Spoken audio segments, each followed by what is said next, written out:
Anybody who wants to address the city council, be sure you sign up on the sheet up here. Thank you. Yeah, that's why a lot of people are having throat problems.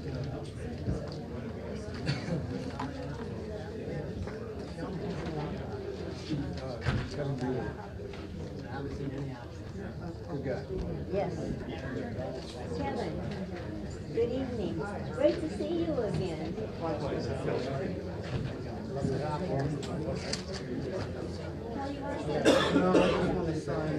Oh, I'm sorry. I thought you signed up. I'll hand it to you. Kelly, I'll hand it to you. Or not.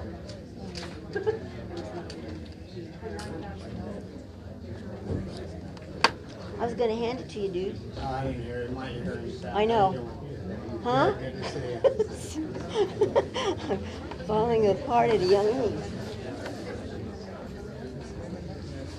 So,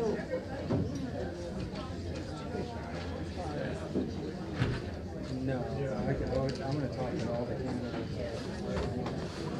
Do you want to talk to all of them? I know I've read the rules.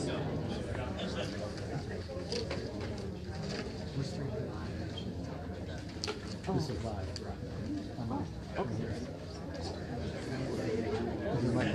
You just shut up. Are you edited? No, this is live. The microphone's You right mean here. it's everything that I always post on Facebook? There's only one person. Thank God. Yeah, I actually turned him over. Yeah, we're going to try to get one. Okay, can you tell us getting in there, digging? That's awesome. That's very helpful. And then we can actually have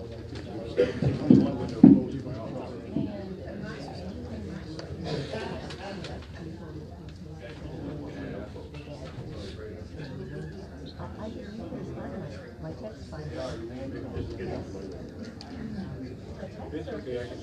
Something, one of those. But I don't know that to use. Oh, yeah, I got that. I'm sorry. I think I was sleeping. I'm sorry, but you're not allowed to sleep.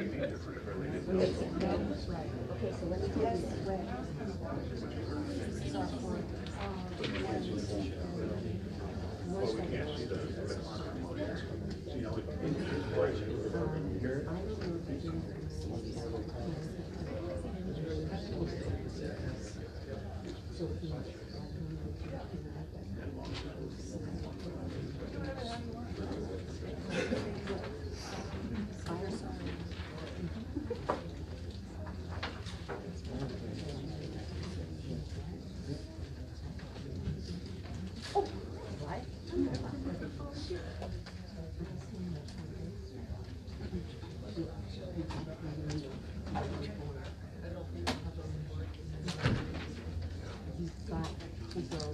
Amber.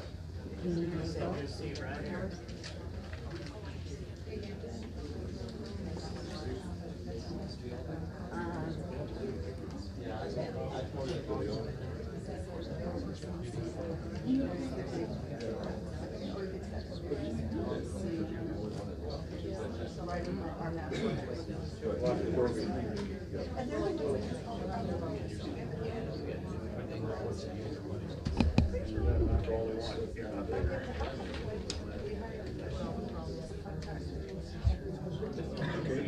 You don't have to get up. You're close. Hurry. Can't see around the corner.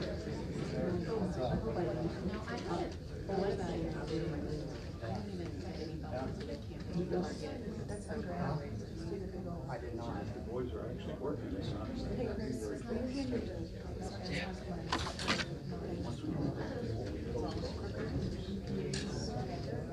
couple of years down. That's not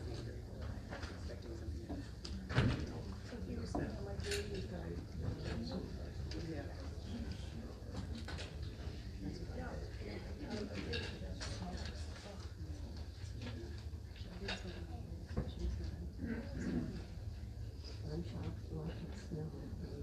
I was in the PR yesterday, because I was closing shops. No, I'm not sick. I never sit, but I didn't. I thought it might be a good idea.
If there's anybody that wanted to speak to the city council, you need to sign on this right now. Okay.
Please.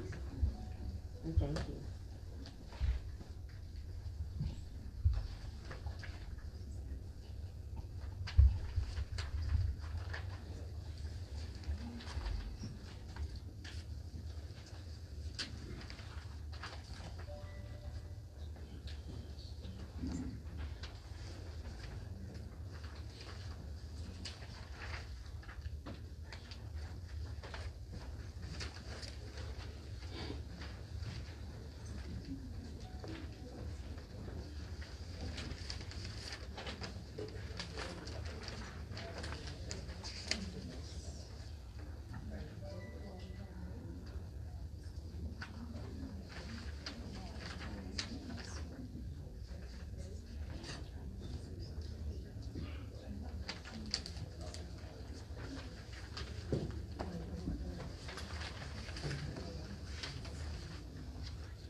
Good evening and welcome to the January 28th meeting of the Bella Vista City Council. We will rise if you join us please for the Pledge of Allegiance. I pledge allegiance To the flag of the United States of America and to the republic for which it stands, one nation, under God, indivisible, with liberty and justice for all. Do a roll call of council. Councilmember Wozniak. Here. Councilmember Lloyd. Here. Councilmember Flynn. Here. Councilmember Fowler. Councilmember Bork. Here. Councilmember Wilms. Here. All present. Okay, thank you. Before we move into the citizen input, there are a couple of things I just want to cover. The Arkansas Department of Health has issued their monitoring report for last week. There are hard copies here. The soft copy is also available on our webpage. And this afternoon, ADEQ actually issued a comment on the work that is being done on the site. You may have seen work being done over the weekend. And again, there's a hard copy here. The soft copy is available on our website. Is Jill here? A resident contacted me with an excellent suggestion, and that was to put in place a burn ban that is 1/2 mile in radius from the center of the fire. That has been put in place by the fire department. There's no use adding more smoke. We have enough of that as it is. This morning, I was on the phone very early with our congressional delegates for two purposes. One was to urge them to lobby hard to the EPA for ADEQ to get the funding. You probably have heard that the cost of this is considerably more than I think anybody had ever thought it would be. And also, I spoke to Congressman Womack, as well as pinged out the director of the Arkansas Emergency Management, looking for assistance to help the residents in this trying time. More than just... Woo! Thank you, God. And also, just a reminder, everybody's got 3 minutes to speak, and we'll hold you to it because we want to be fair to everybody. And it's not a debate. However, the council members and myself will be here for discussion at the end of the meeting, and I know we're all happy to chat with you. So, first, I think it's Steve McKee.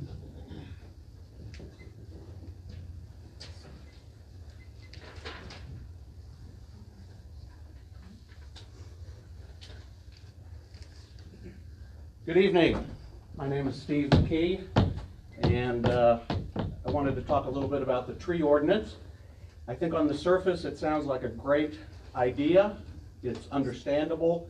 I grew up in Lincoln, Nebraska, just down the street from Nebraska City, where the first American Arbor Day sprang up from the ground. And for years, every fifth grader received some sort of a vegetation. My sister received a tree, I received a lilac bush, and then unfortunately they suspended the program, and my poor younger brother, he did not receive a plant. So I'm familiar with and could support the idea, but I think there's a couple of problems with it. I think there's been a lot of chatter about the issue of private trees possibly falling onto the trail areas, and I believe there may be some adjustments to that part of it, is sort of the rumor. But what I wanted to talk about a little bit more was section 4, where the definition of public tree is used. And it says something to the effect up above that city managed property is the licensed property, so of course it refers to the POA common property, and that the public trees are any tree located on city owned or city managed property. So it seems to me that it conveys the wrong message. I don't think anyone would go to Crystal Bridges and say, look, you guys are privately owned, but you are open to the public, you're free to the public, anybody can come and go at posted hours. But I don't think anyone would say, you know, those are public paintings. And so I would urge the council to reword that section of that proposal as well. These aren't public trees, they're private POA common property trees. Thank you very much. Thank you. I think you're going to see some amendments tonight, Steve, and they're addressing your very issues. Excellent. Okay, next is Dot Newman. Jim? May I speak? No, sir, No. I'm sorry, the period, but please have a seat.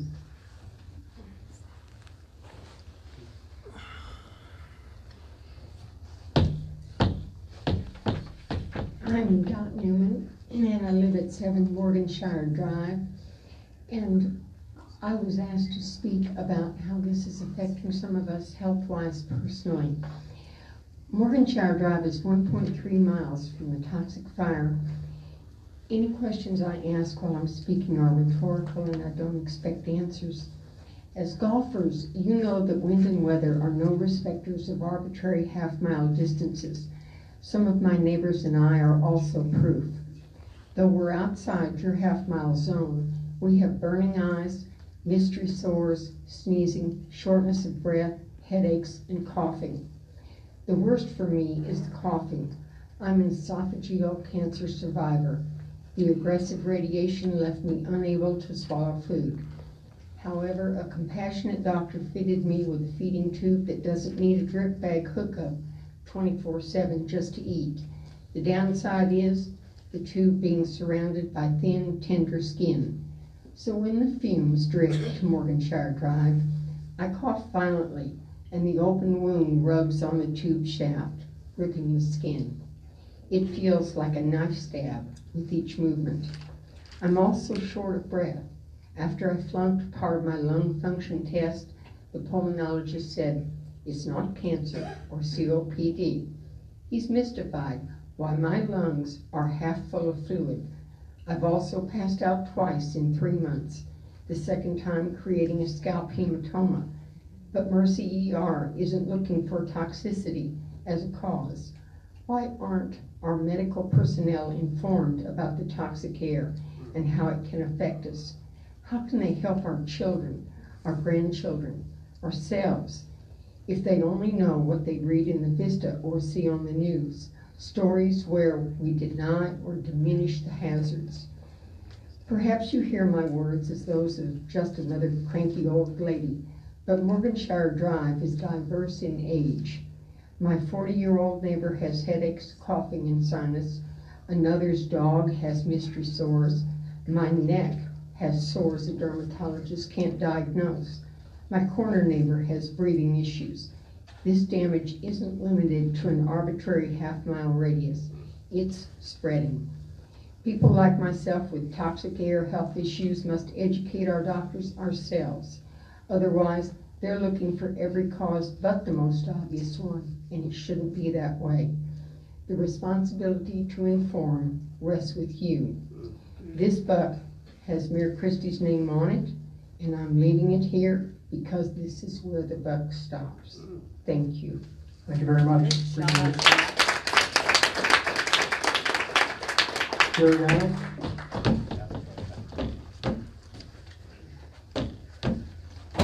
Mr. Mayor, council members, last couple of days I've picked up on some conversation that conflicts with each other, and I'm confused, so maybe you can answer a question for me. As a property owner, if a tree falls from your property onto common ground, onto the trail, whose responsibility is it to clean that out?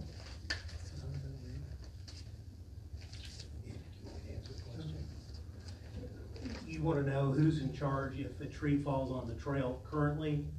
Who's responsible for actually cleaning it up? Is it the property owner? No. Or no? No, Okay, thank you. You answered my question. Your work with me is done. never has been. Okay, thanks.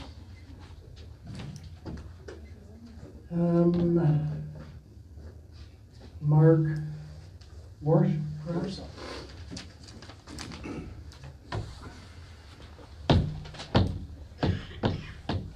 I'm here today to talk about the fire and what it's done to my family. And I live at 5 Buckingham Drive. And we moved here probably about 18 months ago. And I have a prepared letter I just want to read to you. I had discussions with my wife and my 3 kids. I have teenagers, 18, 17, and 16, along with 4 dogs. My name is Mark Warsaw. I live at Buckingham Drive with my wife, 3 teenagers, and my 4 dogs. Our quality of life has been impacted by the tropical fire. We've been forced to stay inside. Part of the fire, we spent countless hours out playing in our yard, walking in the trails in our home, taking the dogs on long walks, and relaxing on our back porch. Our health has been impacted by the tropical fluid fire. I personally have been diagnosed with asthma. My family has numerous symptoms relating to the smoke, and even our dogs have difficulty breathing. In the middle of November, I was awakened in the middle of the night from smoke in the house. I thought our house was on fire. I ended up calling the fire department. They determined that the smoke was emanating from the tropical fire. Christmas Eve, smoke was entering our home, and we decided to pack up the kids, Christmas presents, and the dogs. We found a hotel to stay in. Over the next 5 days we stayed in the hotel, we realized how much better we all felt not breathing the toxic air. We began looking at short-term rentals and made the decision not to return home until the smoking stopped. We have evacuated to an unfinished rental and are sleeping in sleeping bags and air mattresses, but we have clean air and we're all together. This has come as a tremendous cost financially and emotionally for our family. I'm saddened that our city, our county, our state has failed to assist the residents and put our safety first. There are people suffering who are unable to evacuate. Others are struggling, juggling to pay mortgage payments and other things. Neither homeowners insurance or mortgage companies will assist us because an evacuation has not been ordered. The governor declared an emergency, but what he failed to do was evacuate the people. They're being exposed to the toxic smoke. Therefore, I can't get any assistance. I'm carrying a mortgage, and I'm also carrying other costs involved with the other rental I'm using. Residents are being forced, having to decide whether to walk away from their homes to protect their health. An evacuation needs to be ordered, and people need assistance getting away from the toxic smoke. Residents have not been hospitalized, or have been hospitalized due to lack of concern for the community. Does anybody have to die? Does someone have to die before you make a decision or evacuate residents affected by the smoke? And also, you had made a comment earlier about the burn ban. My request is, I'm a mile out from that area. My request is to expand that burn ban over a mile. Yes. I would appreciate that. Thank you, and can you send me a copy of that, please? Sure. Also, Dawn, if you could send me a copy of yours too, please. Okay.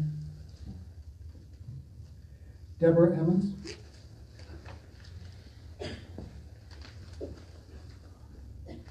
Visual aids.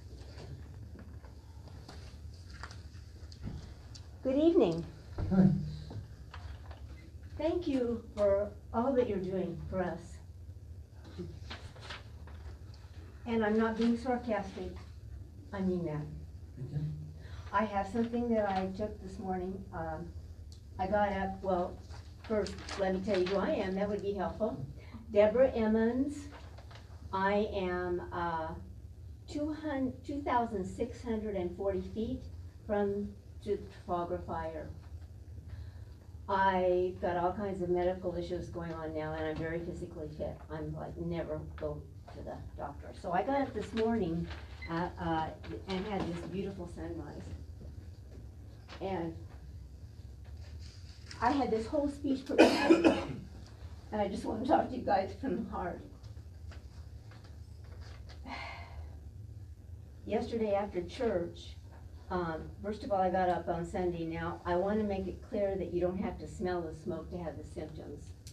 I've got 50 years in the medical legal field, and part of that was transcription services, so I've typed and am very familiar with pulmonology, cancer, the whole 9 yards. I had a transcription service, and I had 16 different doctors that I typed for all kinds of specialties. I'm a personal trainer. I'm very familiar with all of this stuff and how it affects my body.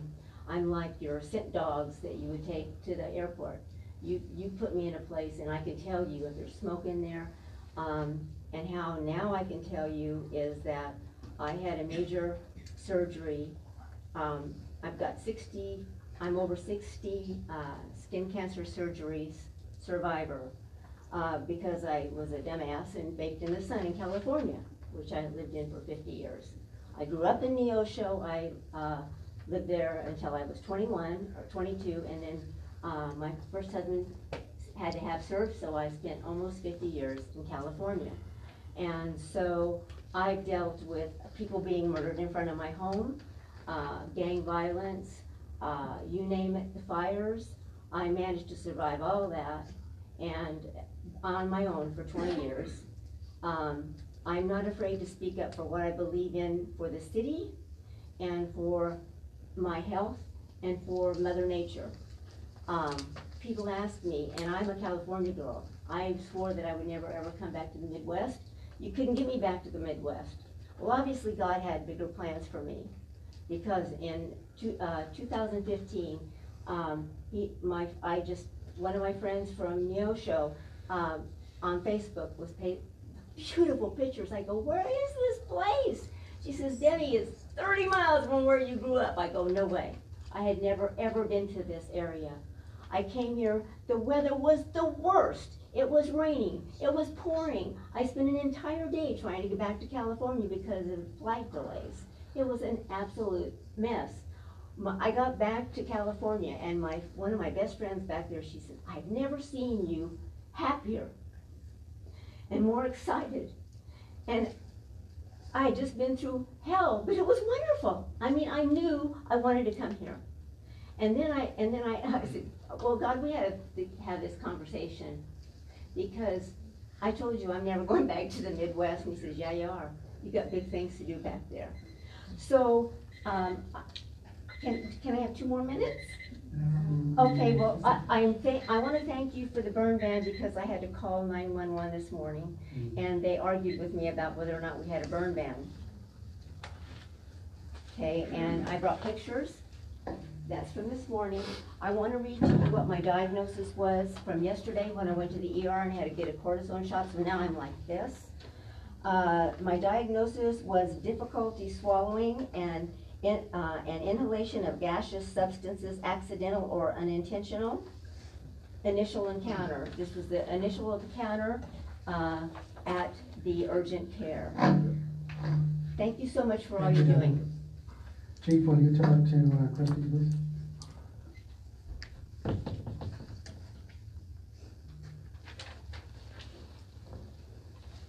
Chris Nelson.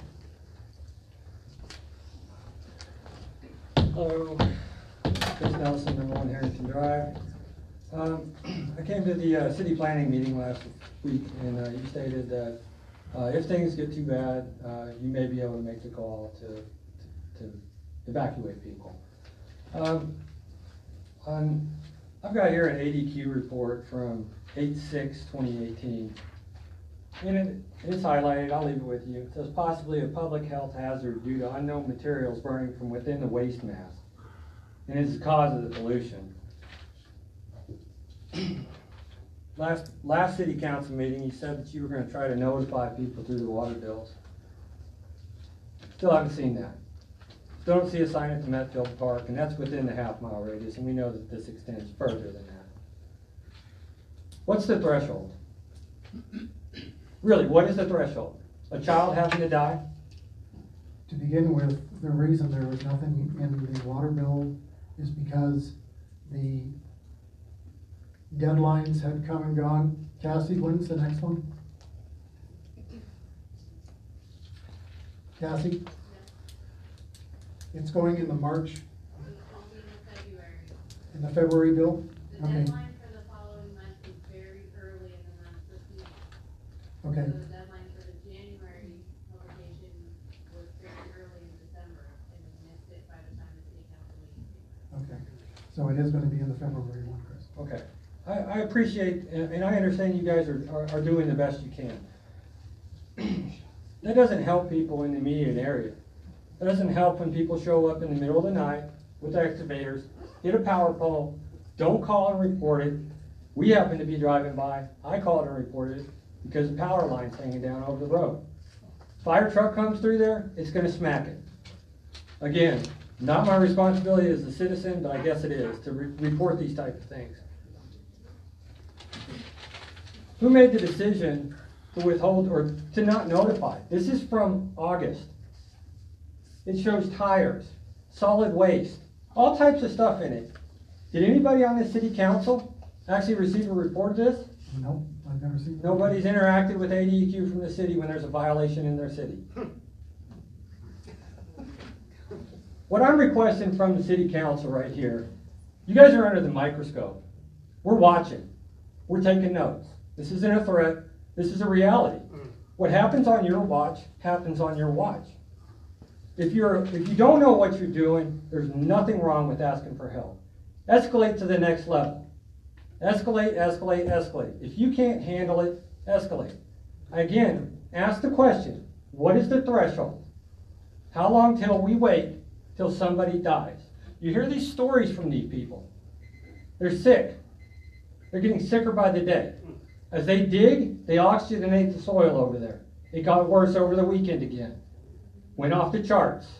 We made #1 in the world again for having the worst air quality in Bella Vista, Arkansas. We're sure really living up to beautiful Bella Vista. I encourage you guys to start taking this seriously.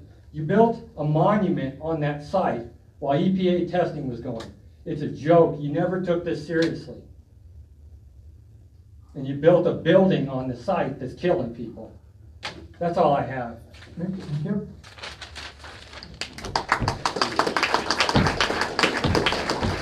Mary's blessing. Out the clipboard, sorry.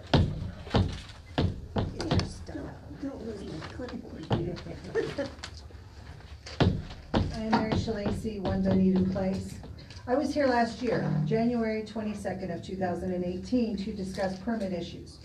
Contractor permit issues. And I asked this council a couple of things about assessing a penalty for contractors who don't pull permits. I asked the city to keep a list of contractors allowed to work in the city. Those with insurance, proper licensures, etc. are on file in the inspector's office. I asked for a penalty to be created to penalize contractors who don't pull the proper permits as required by city ordinance. Feedback from you, Mr. Mayor, was very positive. Few council members were also very positive. However, Councilman Lloyd told me the city had no money for that. In the same breath, she told me how hard it was to sell my house unpermitted work. Councilman Flynn posted a few months later that the city had a $7 million surplus. To date, nothing has been done except Chris Sonnensen, the former community development director, and the person in charge of the inspections department was given an offer to resign. A building inspector also left city employment at the same time. I've been told by a very reliable source there were allegations of kickbacks. A question to the council. Has any homeowner been notified of any questionable inspections done by said inspector? I am in expensive litigation and my home is still a mess. Our new attorney, thinks it's going to be over $20,000 to litigate this. My contractor, Dustin Popejoy of ProBuild, is still building homes in Bella Vista with no penalty for not following city ordinances. Tonight you have an ordinance on its third reading to penalize homeowners whose trees happen to fall on what is essentially their own property, common property as a property owner in the Bella Vista POA. The city wants to present these homeowners with a bill to remove said tree and or to lien their property if they don't pay it. That's what I've been told. The city allowed a stump dump in city limits to operate without a permit, now causing suffering to the homeowners living close to it.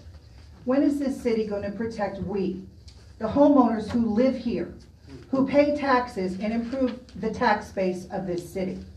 You are supposed to work for us. Thank you. Good job. Good job. Just a couple of points of clarification, if I may. You'll be hearing some amendments about the tree ordinance as we go through the meeting. The stump dump was opened prior to the city actually becoming a city. And But was you were a operated. city after, and you should have handled it, and you I'm didn't. sorry, but they are regulated by the state by ADEQ. It's an illegal dump, sir. Okay, It's not regulated we'll at move all. on to Larry It's not permitted. Kenmore.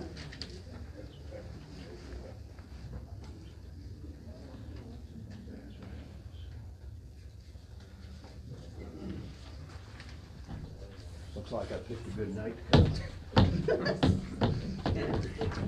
You just pass these out, it'll be good information for you. My name's Larry Kenmore, I'm from Siloam Springs, Arkansas. I'm here to help Bella Vista, Arkansas get dangerous drugs out of your homes and off the streets of your city, to address the opioid crisis and your drinking water pollution from citizens flushing them down the toilet and throwing them in the trash.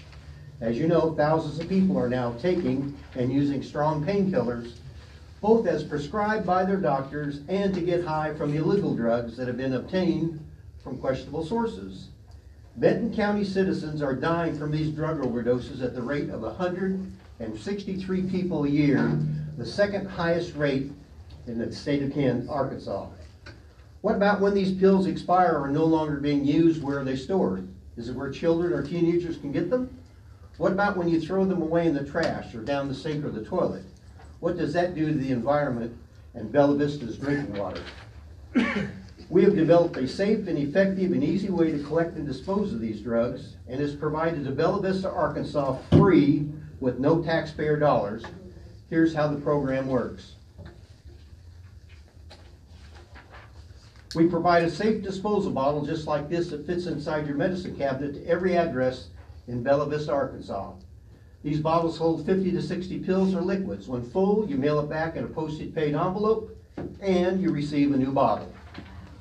We also put up safe kiosks in convenient locations where citizens can easily drop off their unused or unexpired drugs at any time, not just on certain days or specific locations. These safe kiosks can be set up in pharmacies, police, fire stations, libraries, nursing homes, hospitals, or businesses. These kiosks can be viewed on our website and are filled with a patented product that instantly neutralizes any drugs dropped into it. We provide a free school training program to all your students so they can go home and tell the parents how the program works. This program is your best alternative to keeping dangerous drugs out of the hands of children or criminals, and it will protect your police officers from temptation of abuse, which is a problem in Arkansas and Bella Vista. Isn't the safety of your children and citizens worth it?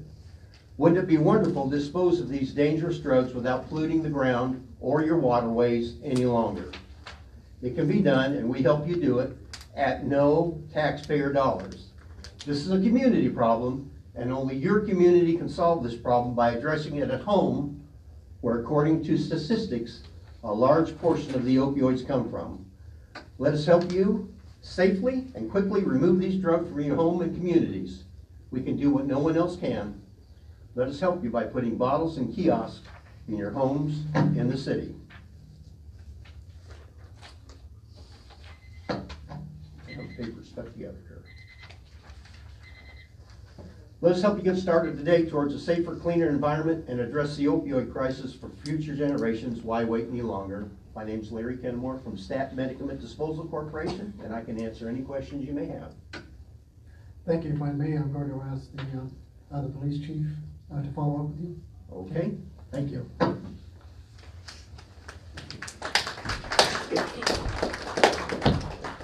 Amber?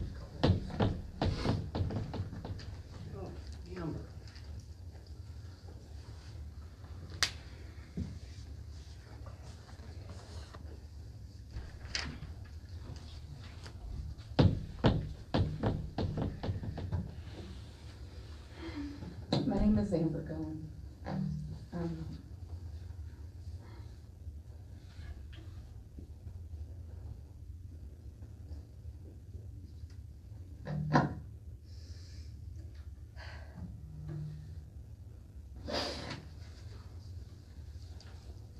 really sorry, just give me a second. You want to rest for a second, Amber, and we can have Kelly come up and then you can come back? Yeah, please. Kelly? You want to speak?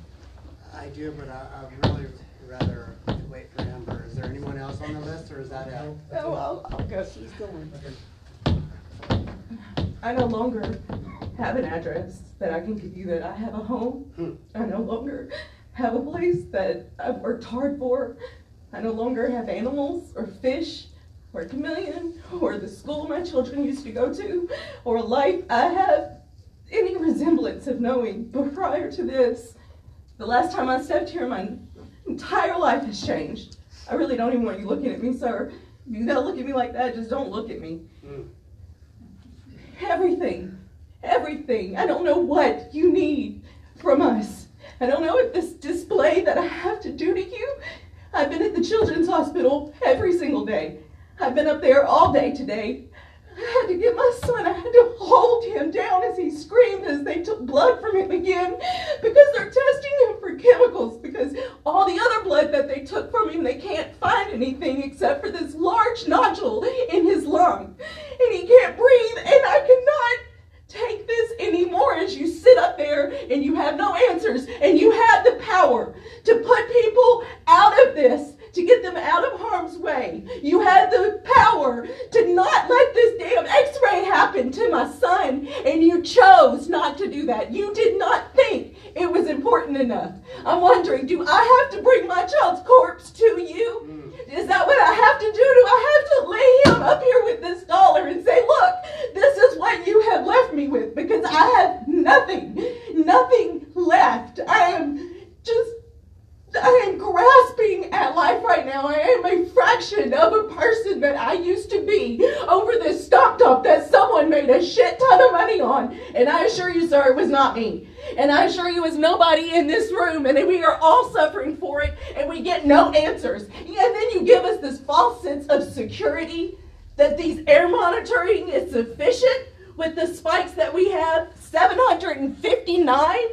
759! How is this even possible in the United States of America? How has this gone completely unacknowledged by anywhere except for local news? How are you not on the news every single day telling people that you are sorry? You are sorry they are going through this. You will be there for them, and you will save them and protect their children. This is it. I will not come to another one of these. I am sorry. I think I have been very respectful through all this. For over 6 months, I have been respectful. But what I have been through with my children for the last month, seeing them suffer, and now my other one has to go in. I can't take anymore. If you had to watch your children deteriorate, and then you look at the people who you think are supposed to help you, and they don't do anything. They can't even acknowledge you. They look away like you're trash on the street. Like if they just don't acknowledge it, it'll go away. It's not going away, sir. I don't know what you need from us. I don't know what more I can do. I am in my shame up here. I am embarrassed. I am shaking. I am broken. And I am begging you to please help us. Please help us. Thank you for the teachers. Thank you, Randy. Kelly?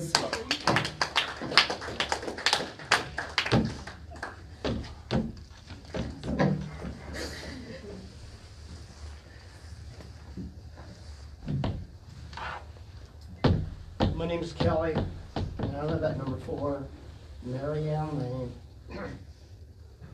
Less than 800 feet behind the toxic dump site. I can't stand looking at you. Please don't look at me, man. I'm surprised you're not doing this. Are we boring you? Not today? I'm sorry. I want to apologize to the group. I know I've been kind of out of line with my verbiage.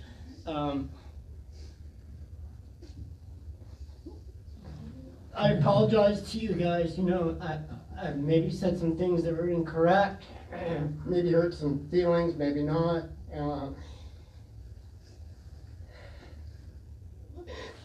Did you hear what I heard? Did you hear this? This is happening in our backyard. How can you not be affected by what you heard tonight? And we've done this time and time again. We come up here pleading for our community to help us. I was here with Chris when you said, you were asked a question, and you said you could have us evacuated if you seemed it unacceptable. That's what you said, right here in this circle of your constituents, when you were asked by Mr. Fowler and Mr. Burke. You stated, we have it on video, that at any time you seemed it unacceptable. What is unacceptable to you? You know what I mean? What is unacceptable to you? Because it's unacceptable to me. I've been to I don't even want to whine about my medical bills, and I'm healthy. This is all from within 6 months. You want to pay this? Does the city want to pay for my bills? I don't feel like I should have to. But yet I've had to go because somebody can't put out the fire. I caught the fire department in the middle of the night, 10 o'clock at night, spraying down the stump dump. It's actually a toxic dump site. Out there in the middle of the night, going incognito, you know what I mean, with their spray gun. What were they doing? They said they were putting out a fire. I didn't see no fire. I didn't see no flames. You know what I mean? I just feel like, what a shame. What is unacceptable to you? What is unacceptable to you? Because this is unacceptable to us. Can you please just help us, man? Make it unacceptable. Get us out of there, man. Listen to Mark's story and his family. Dot, Chris, Amber. I mean, there's many of us here that have the same story. What's unacceptable?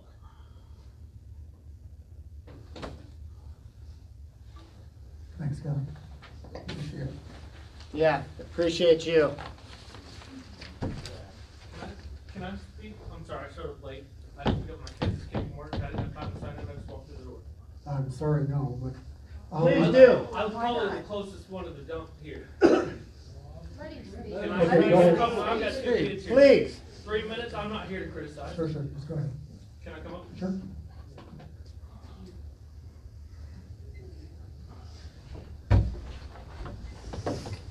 Sorry, I didn't mean to come in. I was watching it. We were eating McDonald's. We live about 500 feet from the fire. Kyle Whitlock. I live 2 Sean Lane. You can see it from my house. I mean, I see it from my front porch. I'm not here to criticize. I have a hard problem because I know a lot of people come in, and I'm not knocking people. And I know they live 4 or 5 miles away, and they come in here and complain. And I think it gets dismissed because of that. Because that's a long ways away, and I get that. But we're right on top of it. If you ask me how many days out of the week we smell it, it's 7. It's underground. I've never come up, I've never said anything. We live in a 2-story with a walkout basement. I can't use my downstairs. I swear to you, the smoke is in the ground. Obviously, it's in the ground. But the downstairs is different. My air purifiers downstairs are always red. Showing that red lit light. The top stairs is orange and it goes green. Hey, when the days are good, I'm not complaining. Last few days, last month, since November, it's been horrible. I woke up with my truck completely covered in ash more than once. Only reason I'm here is I see the posts on Facebook, I see the things, and being close to it, I react, and I wish people just back off. You can't make the complaint 4 miles away, The wind's getting to you twice every month. Whatever. I just wanted to come in and say I'm on top of this thing, man. I mean, my kids, they don't play outside. We played out Saturday morning. It was good. It was good. It was a good day. My son wanted to play and he gets to come out here. But you can ask them and they'll tell you why they can't. I don't have to tell them. They know it's because of the fire. We got to do something about it. The part that really pisses me off is that to date, nobody's ever come to my house. None of you guys. Nobody. Nobody come and told me. It's everything. It's the people who started the deal in, was it 1st of December that started that grassroots thing? That's when everything got started, when the people filed the lawsuit. I'm closer than the people who filed the lawsuit. Half the distance closer to them. And I'm okay with it. Hey, shit happens. It's on fire. Nobody intentionally did it. But it's done. It's going on. You guys got to do something. I mean, it's affecting my daily life. My truck reeks. It's too big. I'm not saying it's too big to fit in my garage. I can't keep it in there. The inside of it, I live in Springdale. I take guys to work. Because I'm over a lot of people. I take them to work like, man, what the hell? I didn't know you smoked. Like, I don't smoke. It's inundating our whole life. And it's unbelievable. And my biggest problem is nobody's come and talked to me. Nobody's rang on my door. Nobody's done anything. Said, hey, this or that. It's only been my neighbors that have come and done anything. I feel like that's your positions. So that tells me you haven't done anything. As far as my perspective, nobody's done anything for me. I go anywhere and they say, well, we went to the grassroots thing. Oh, well, it's ADQ has the point. Oh, well, they have the point. Oh, well, they have the point. And nobody tells me nothing. Your website, I appreciate it. It's 5 months too late. But I appreciate it. I understand driving, but now this is getting worse. The first few months, I didn't notice. You could have told me it was on fire and I didn't notice. Except for the ash on occasion, no big deal. But there's something wrong. I mean, it is staying low, and it probably has to do with the air, whatever it is, the pressures, but it don't leave. It's a constant. I've got $1,000. I've got a 2,500 square foot home. I got $1,000 in air purifiers running in there, 24 hours a day. I've got the charcoal things in my vents there. Who knows what it, you know, I mean, I'm doing everything I can because I don't want to come in here and complain to you guys. I'm not here. I know it's not your particular fault. You guys didn't cause it. But now it's time. It's time. I just wanted my voice heard and say, you know, I got 2 kids there, 4. Man, they're doing. I'm the only one that's been to the doctor. I've been to Afghanistan twice. I've been around incinerators. I've been around it all. I've never had this throat that don't go away. This hack don't go away. The people at work, my wife, they make fun of me because I constantly. That's just me. If it was my kids, I would be in here on fire. I promise you, it'd be a whole different person in here. But it's just me, and I'm okay with that. But it starts affecting them. You guys, I'm telling you, we're gonna have the citizens are gonna have to come up. I mean, this is unbelievable. We got to get it taken care of, and it has to be fast. Hear the governor talk about, oh, it's too much money. Let's delay.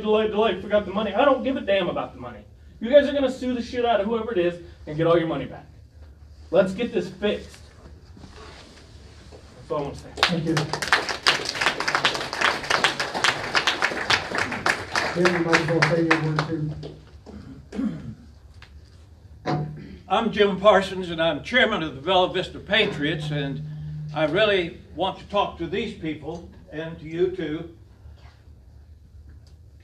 We've been working on this since 2004, and perhaps maybe the Patriots know more about this than anyone. We caught Cooper back in 2008 putting 4 concrete mixer drums over into the stump dump, 60 to 70 feet down. That's where the fire's coming from today. The ones in control of the stump dump at that time were the POA. The stump dump had the operational control from 2003 to 2016. When they sold it to Brown's in 2016, they covered it up with dirt. There's no way Brown's could have put that down 60 or 70 feet. It was covered up. It wasn't Brown's. And that lawsuit right now against Brown's is totally wrong. It says that the city owned the stump dump and sold it to Brown's. Did you ever own? No. Did you ever have operational control of it? No. Did the city ever have anything to do with the stump dump? No. It was the POA that had the stump dump. And the POA have deep pockets. They've got golf courses they need to sell. They've got some ARCMO land they need to sell. There's our money. So the Patriots have filed, we're filing a lawsuit. Right now, I'm the plaintiff in a bigger one, $72 million of this preferred family lawsuit. It's a bigger one, and maybe even it goes over 3 states. But this one, I want to tell you people, help is on the way. The governor promised that, but the Patriots are going to do it. We're going to file lawsuits. What I'm asking you to do, keep a log. When this happened to you, whenever your child, you took it to the hospital, keep those medical bills. If you had to rent and move out, keep that rental receipt. We need it, so we'll have it for evidence, and we can help you file that with our attorneys and get your money back and get this thing put out right away. If this thing has to go through the legislature, and if it has to go through all that bureaucracy, that fire, it'll be forever getting it out. We need to get the POA, Cooper, and also the people who own the thing at that time to pay for it. Amen. And so keep your documentation. Let me know, because we want to build a case here to get this thing resolved, and we want POA and Cooper get this thing out quickly. Thank you. Thank you much, sir. Thank you, Jim.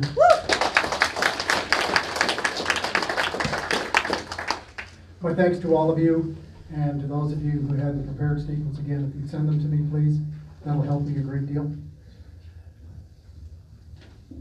Okay, we're going to move on with the agenda. The next item is the approval of the minutes of the December 17th, 2018 City Council. They were circulated as part of your package. Are there any errors or omissions? No. Okay, may I have a motion to approve? So moved. Second. All right, roll call vote. Councilmember Willems. Aye. Councilmember Bork. Aye. Councilmember Fowler. Yes. Councilmember Flynn. Yes. Councilmember Lloyd. Yes. Councilmember Wozniak. Yes. Carried. Thank you. Every year by law, a city mayor has to report to city council as required by state statute 1458-302. And so tonight I'm going to give my state of the city for the year 2018. We ended 2018 with an unrestricted reserve balance of $7.5 million, which is $600,000 greater than our budgeted expected ending balance of 6.9. This ending balance of 7.5 equals 50% of our annual unrestricted revenue of $15 million. The 2008 general fund revenues, both restricted and unrestricted, of 17.7 exceeded 2017 revenues by $3.2 million, 2.4 of which was unexpected funds from the Walton Family Foundation for grants to fund the Central Trails expansion and improve the Sugar Creek Bridge. Not counting the unexpected funds from the Walton Family Foundation, our 2018 revenues exceeded 2017 revenues by $800,000. Total 2018 general fund revenues exceeded the 2018 budget by $1.3 million. However, this includes the funds from the Walton Family Foundation. Excluding those funds, our 2018 revenues came in at a deficit of $1.1 million. The majority of this shortfall is in the category of restricted grant funds, which came in $700,000 under budget. A large portion of our fourth quarter grant funding is currently held up as a result of the federal shutdown, such as the SAFER grant, which funds 9 of our firefighters. The remaining $400,000 budget to actual revenue shortfall lies in the categories of franchise fees, property taxes, and solid waste pickup fees. However, at the time of this report, we are still awaiting receipts from Cox Communications of approximately $80,000, AT&T of approximately $19,000, and Republic Services for approximately $85,000. This will bring our 2018 unrestricted revenue budget deficit from $400,000 to $216,000. Street revenues for 2018 exceeded 2017 revenues by $164,000 and exceeded the 2018 budget by $219,000. General fund operating, capital improvement, and debt service expenditure of $14.7 million exceeded 2017 expenditures by $2.1 million, became under budget by $1.3 million. The community development department and unfinished capital projects contributed to the majority of this surplus. The street fund 2018 operating expenditures of $3.4 million exceeded the 2017 by $80,000, but came under budget by $361,000. In 2018, we experienced the Trafalgar Road fire, which is something that the city has never dealt with before. This continues to be a challenging time for the residents who are impacted, and we continue to work closely with federal and state agencies, as well as our congressional delegation and state legislators. We have continued in parallel with other business. All 13 projects cited in my 2017 report have been completed, with the exception of new library signage, which proved to be an expensive challenge given the lack of electricity at the point of entry off Lancashire. Much more has been accomplished. We have found and are in the process of acquiring land for a new fire station number 3 to replace the currently outdated station number 3 in the Highlands.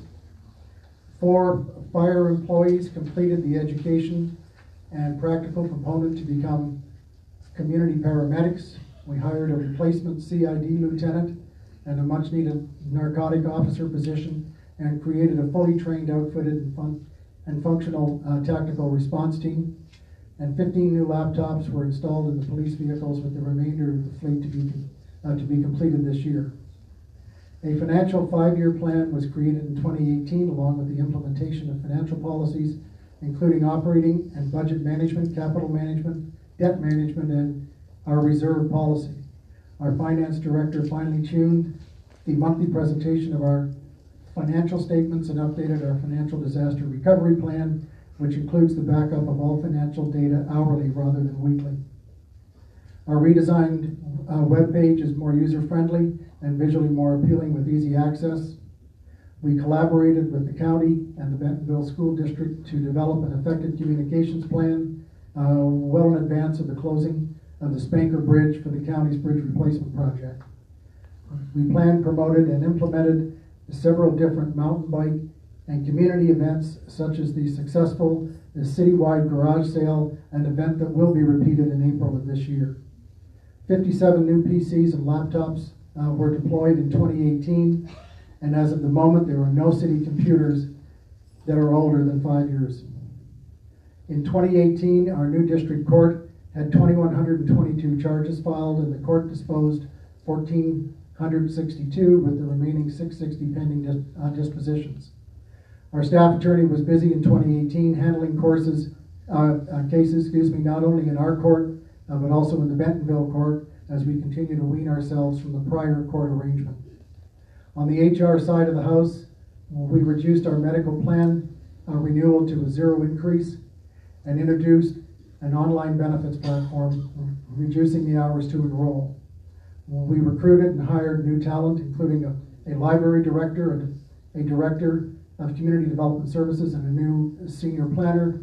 Worthy of note is our reduction in turnover from 14.5% in 2017 to 5% in 2018, with the national average being 18.5% for municipalities. In March of last year, we partnered with the University of Arkansas and introduced a new manager training, as well as team building, a first for all municipalities in Northwest Arkansas. So what's on the horizon for 2019? Continued collaboration with the EPA, EDEQ, their contractors, to extinguish the Trafalgar Road fire and clean up the site. We are also engaged with state and county emergency management organizations, and we have begun discussions with neighboring cities and the county to create a regional stump dump. Work on final cost and design for major capital projects, such as a new public safety building for police and the courthouse, new fire station number 3, a fire training tower, and more investment in our streets. Our goal remains to reduce the city ISO rating for fire protection from 4 to 3, to further reduce the fire insurance cost for our residents. This year, we will also see a resumption of the new Hull dermatology building and the rebuilding of Sunset Drive. Town Center East expansion of Harps and other improvements. The second annual 60 and 60, which is the cleanup of Highway 71 on March 30th. And we will see some new retail space, shops on the trails on the east side of 71 between Cry Lake and Walgreens. We are still working on the acquisition of the Centerton water line along Highway 279, and we hope to conclude the Comprehensive Land Use Plan 2040. We are also preparing for the 2020 census. Much of our funding from outside the city depends on an accurate census. We continue to work with the Bella Vista Library Foundation in their quest to build a much-needed addition to our library. We plan to remount another ambulance to ensure that our equipment is up to date to provide the very best of service to our residents. And work continues on the under 1150 miles of trails within the central part of the city.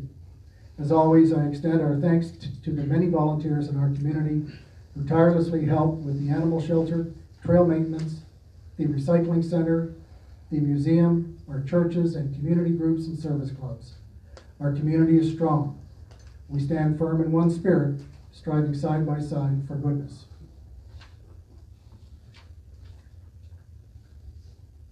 I'd entertain a motion to suspend the rules and read all proposed ordinances and resolutions on the agenda by title only. So moved. Second.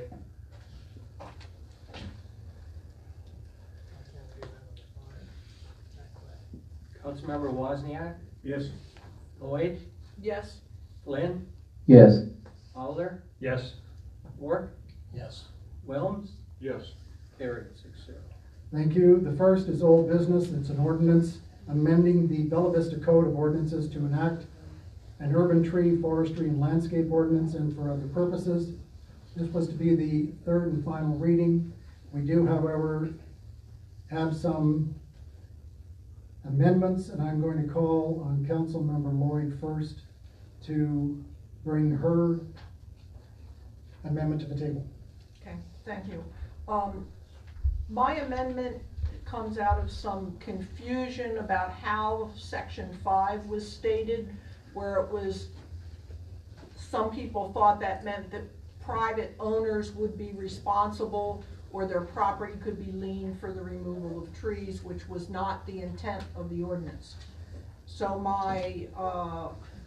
I'd like to make a motion to amend this, where in Section 5, we're going to modify the last sentence of the section to remove the last clause. So after amendment, the sentence would read as follows. Private residential property not maintained by the city shall be exempt from the provisions of this ordinance. Okay, we have an amendment on the table that's been moved by Councilmember Lloyd. Is there a second? Second. Thank you. Discussion? No, I think that clears up any confusion. That's it. Because I think Ms. Fosdick, during our last meeting, expressed concerns. And I read through it, I actually had it highlighted, you know, that did say private residential, but again, taking off that last part, I think clears it up.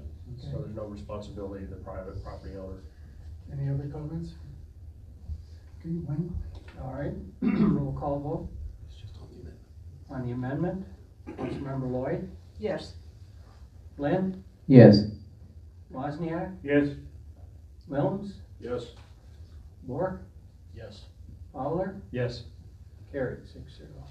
Okay, we also have two further amendments by, or did you combine them? Oh, okay. So there's just the one then? Yes. And do you want to read it, please?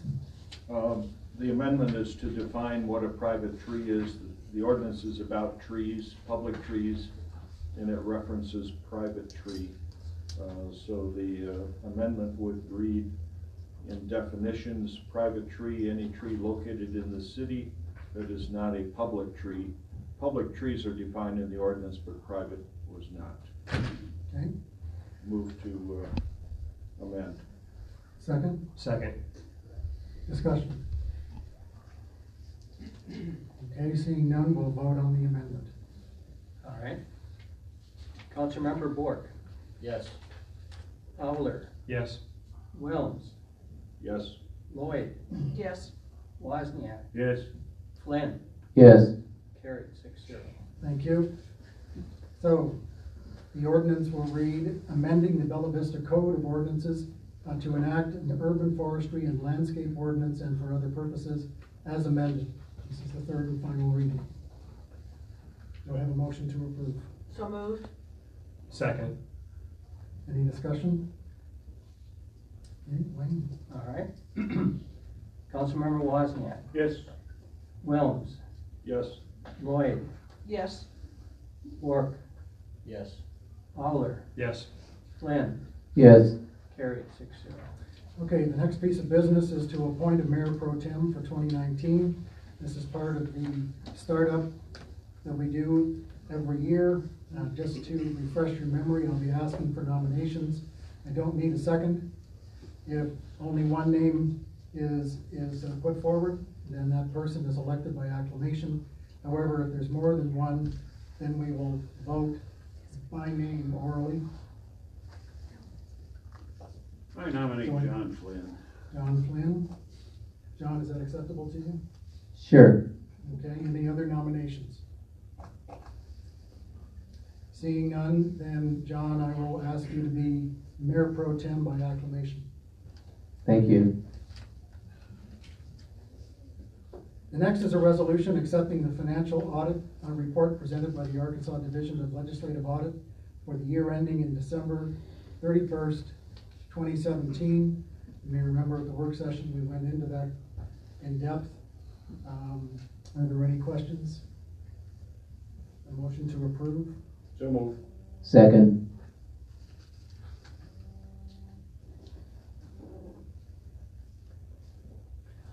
Okay, roll call vote. Councilmember Lloyd, Yes. Flynn, Yes. Wozniak, Yes. Wilms, Yes.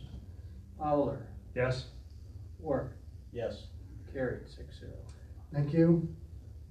The next resolution is designating authorized dispersing officers and the Municipal Depository Board for the City of Bella Vista for calendar year 2019. This is also something that has to be done at the first meeting of every year. It authorizes who can sign the checks and also who can do the investments on the Municipal Depository Board. The names are in your packet. May I have a motion to approve? So moved. Second. Any discussion? Wayne? All right. Councilmember Bork, Yes. Wilms, Yes. Wozniak, Yes. Fowler, Yes. Flynn, Yes. Lloyd, Yes. carried 6-0. Thank you. The next resolution is awarding bid and authorizing a contract for all service electric in the amount of $198,711 for construction of a traffic signal at US Highway 71, also known as Bella Vista Way and Kingsland Road. This has been a project that we've been working on with the state for 2 years, and we got their approval to put it in place. It is a very, very dangerous intersection. We've had fatalities there. And at first, the state turned us down, but we stuck it out, and in the long run, they said yes. So we went to bid. The actual amount in the approved budget is $265,000. One bid was $360,000. However, the winning bid was $198,711. That gives us a bit of buffer because we will also have to sync that light with the other lights on 71 so that the traffic can flow properly. I'd entertain a motion to approve. So moved. Second. Any discussion or questions? No, I'm really happy to see it going in. Yeah, me too. Wayne? Councilmember Wilms, Aye. Fowler, Yes. Wozniak, Yes. Flynn, Yes. Lloyd, Yes. Work, Yes. carried 6-0. Okay, thank you. The next resolution is approving the mayor's appointment of J.B. Portillo to the Bella Vista Planning Commission to fill an unexpired term ending March the 1st, 2022. Due to the resignation of Steve Burke, Steve became a council member. He's not able to sit on the commission at the same time. And J.B. Portillo is actually behind the camera back there at the moment. I'd entertain a motion to approve. So moved. Second. Is there any discussion? Wayne? All right. Councilmember Fowler, Yes. Work, Yes. Lloyd, Yes. Flynn, Yes. Wozniak, Yes. Wilms, Yes. carried 6-0. The next resolution is approving the mayor's appointment of Lee Cronick to the Bella Vista Board of Zoning Adjustment to fill an unexpired term in position 2, ending October the 1st, 2020. Unfortunately, the gentleman who was on the board has a health problem and he had to resign. And we went and did a public search through the papers as required by law, and Lee stepped forward. Motion to approve. So moved. Second. Any discussion? Okay. All right. Councilmember Lloyd, Yes. Flynn, Yes. Wozniak, Yes. Wilms, Yes. Fowler, Yes. Work, Yes. carried 6-0. The next resolution is awarding a bid and authorizing a contract with the Centerpoint Contractors in the amount of $297,443 for construction of trail crossings as part of the Bella Vista Trail Expansion Project. And this is for crosswalks and signage, and it will be charged against the Walton Family Foundation grant. And entertain a motion to approve. So moved. Second. Any discussion? Wayne? All right. Councilmember Wozniak, Yes. Wilms, Yes. Work, Yes. Fowler, Yes. Flynn, Yes. Lloyd, Yes. Carried 6-0. The next resolution, awarding bid and authorizing a contract with the Traffic and Lighting Systems LLC in the amount of $176,567 for hybrid beacon and pedestrian improvements as part of the Bella Vista Trail Expansion Project. These are traffic signal modifications. And this too will be covered by the grant from the Walton Family Foundation. Motion to approve? So moved. Second. Discussion? Wayne? All right. Okay. Councilmember Bork. Yes. Fowler. Yes. Wilms. Yes. Wozniak. Yes. Flynn. Yes. Lloyd. Yes. Carried 6-0. The next is a resolution which I believe has an amendment. Go ahead and read it first. Okay. Authorizing a lease agreement with Northwest Storage 2 LLC doing business as Superior Storage in the amount of $170 per month for the storage unit rental for the Bella Vista Public Library. Would you like me to explain this? Sure.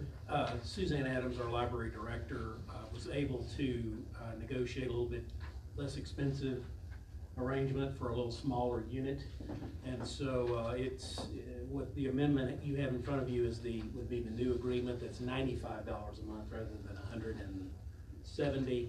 And this is a 10 by 15 foot unit rather than a 10 by 30 unit, which was what was previously on the resolution as presented. So in order to comply, Suzanne is asking that one of you move to amend the proposal to make this change in the proposed resolution, and we'll have to vote the amendment and then vote on the final resolution. So moved. Second. Any discussion? So, Wayne, a vote on the amendment. The amendment. All right. Councilmember Wozniak. Yes. Wilms. Yes. Bork. Yes. Fowler. Yes. Flynn. Yes. Lloyd. Yes. Amendment carries 6-0. Okay, so the resolution now reads authorizing a lease agreement with Northwest Arkansas Storage 2 LLC doing business as Superior Storage in the amount of $95 per month for a storage unit rental for the Bella Vista Public Library as amended. A motion to approve? So moved. Second. All right. Councilmember Bork. Yes. Fowler. Yes. Wilms. Yes. Wozniak. Yes. Flynn. Yes. Lloyd. Yes. Carried 6-0. Thank you. The final resolution of the evening is authorizing the first amended equipment lease agreement with the Bella Vista Recycling Foundation for city-owned equipment used for the public benefit of the Bella Vista Recycling Center. For those of you that may not be familiar with the way the equipment is purchased down there, grants are made available through the state for the equipment, trucks. A new baler has just put in place and other pieces of equipment. The recycling center actually writes a grant that I sign, and it goes to the Benton County Solid Waste Commission because they are the dispersers of the money that comes for the state for these various projects. The commission then determines and has a look at all the requests, and then makes a recommendation and approves. And the Bella Vista Recycling Center was actually approved for $80,000 to buy the baler. I'm happy to tell you the baler was only going to cost $65,000. It's now in place, and we're now putting a change order in front of the Benton County the Solid Waste Commission so that they can spend the additional $15,000 on other pieces of equipment. That too will come here. So the city actually owns the equipment, and we lease it to the recycling center, and we buy the insurance and charge them for the insurance, and they pay the maintenance. So that's the way the whole network works. May I have a motion to approve? So moved. Second. Any discussion? All right. Councilmember Lloyd, Yes. Flynn, Yes. Wozniak, Yes. Wilms, Yes. Fowler, Yes. Work, Yes. carried 6-0. Okay, the next city council work session will be Tuesday, February the 19th at 5:30 here in the court building. And the next regular meeting of city council will be Monday, February 25th at 6:30 here in the court. The planning commission work center will be this Thursday, the 31st at 4:30 here in the court building. And the planning commission regular meeting will be February the 11th at 6:30 in the Bella Vista court building. The board of zoning adjustment will be February 21st at 5:30 in the Bella Vista District Court Building.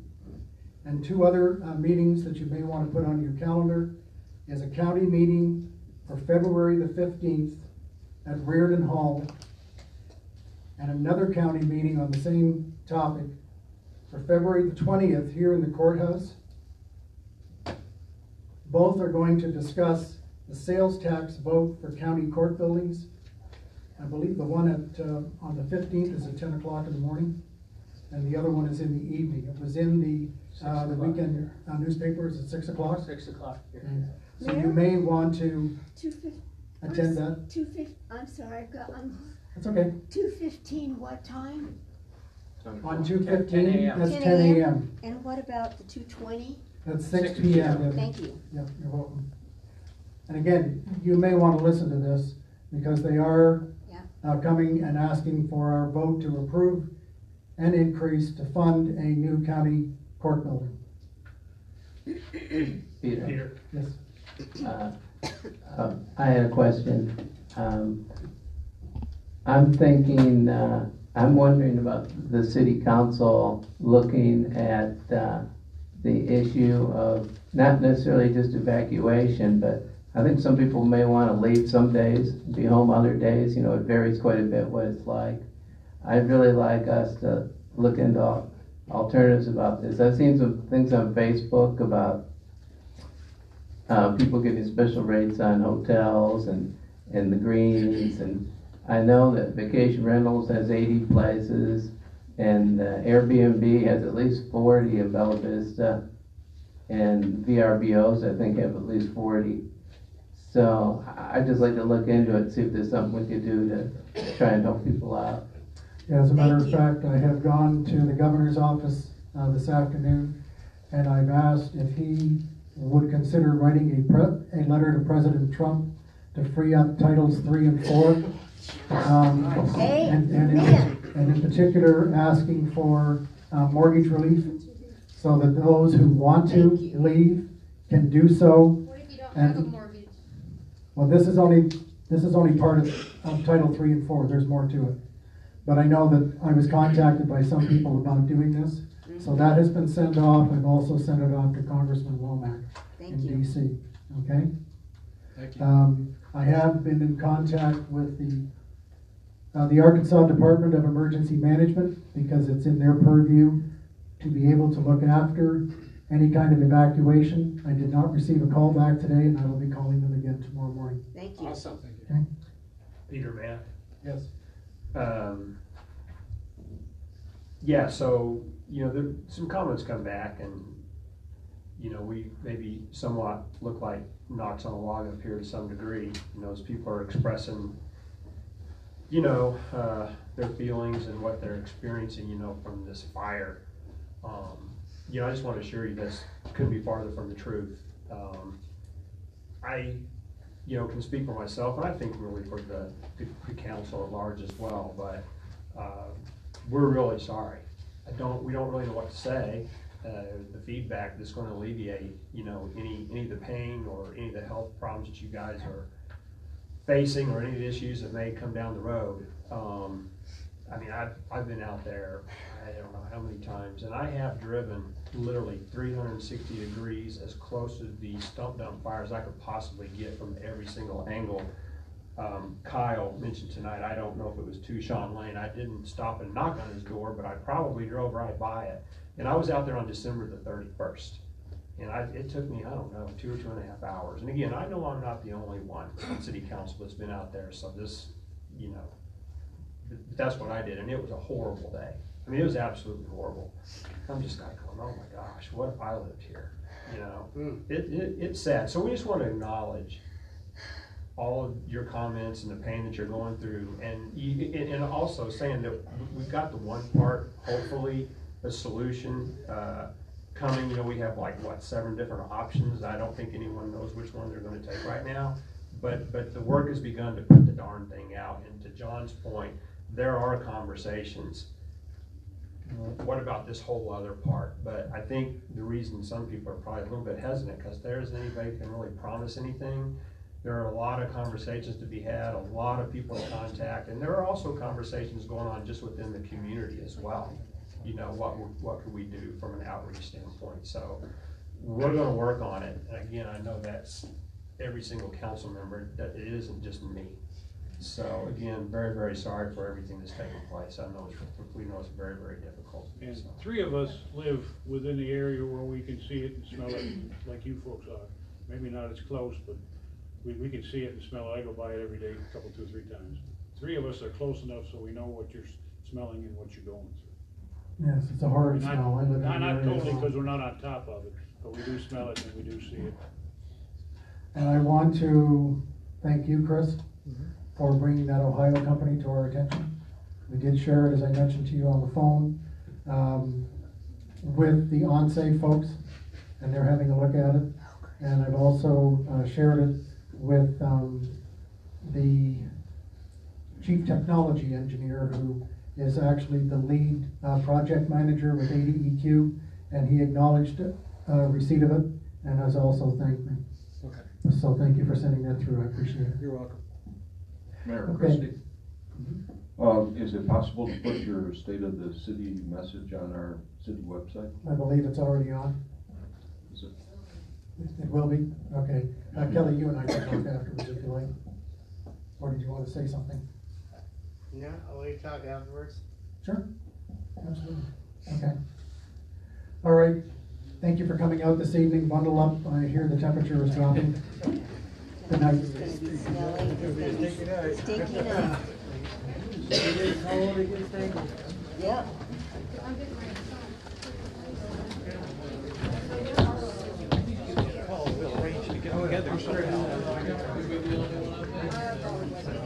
Oh, good. Yes.